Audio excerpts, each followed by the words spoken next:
Before I get started with my intro to how the voice works, vocal anatomy and physiology, I just want to make a quick note on why I focus on this and why I teach it.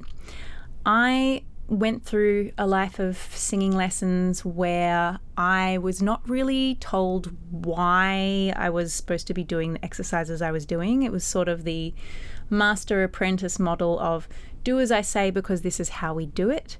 I didn't really understand how the exercises I was doing would help me do what I wanted to be able to do with my voice. And I had a lot of questions about how my instrument worked that people didn't really seem to be able to answer. So it wasn't until I discovered the S-Still model and started training through the S-Still work that I learnt about how the voice actually worked. And I found that really empowering information. What I don't want for you is for you to be thinking about vocal anatomy while you're singing. That is not the goal here. We don't want to be thinking about tilting our thyroid cartilage or lifting or lowering the larynx or retracting our false folds or any of this stuff while we're actually singing, performing, recording, that kind of thing. The reason why I teach, if you want to be able to do this, then here is the actual anatomy and physiology of what we're adjusting in order to do that sound, is just to give you some context, and also because understanding the why of doing the exercise helps you to feel motivated to actually do it, right? Because you understand how this particular technique or exercise is going to help you make the sounds that you want to be able to make.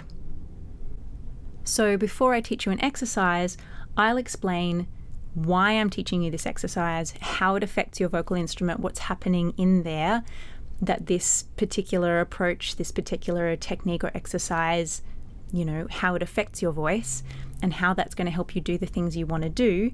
If you feel like that's not clear, if you don't understand why I've recommended you do a particular exercise, please let me know, ask the question, and I'll clarify it for you.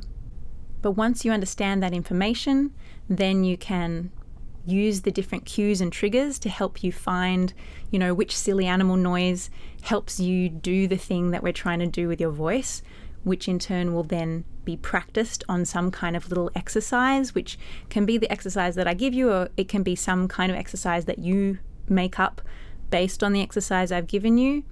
And you practice that enough that then becomes something that is more automatic, that you can then just do at will. So when I'm singing, when I'm performing, I'm generally not thinking about if I've practiced enough. I'm not thinking about this moving the anatomy of my voice around and doing different stuff. I'm just thinking about I'm trying to be in the moment with the song and with the music that I'm delivering and telling the story and evoking the emotions. That's what I'm focusing on when I'm performing, and that's what I want for you. The practice is where a little bit of focus on the technique and what you're doing can be helpful. But generally we just use the triggers. We use meow like a cat. Think about the witch voice or whatever it might be. And then once you have played with that enough, it's something that you can then access automatically. You can access without having to think of the cue or the trigger or what's physically going on with your voice. So that's a little intro to why we would think about the anatomy and the physiology of the voice at all.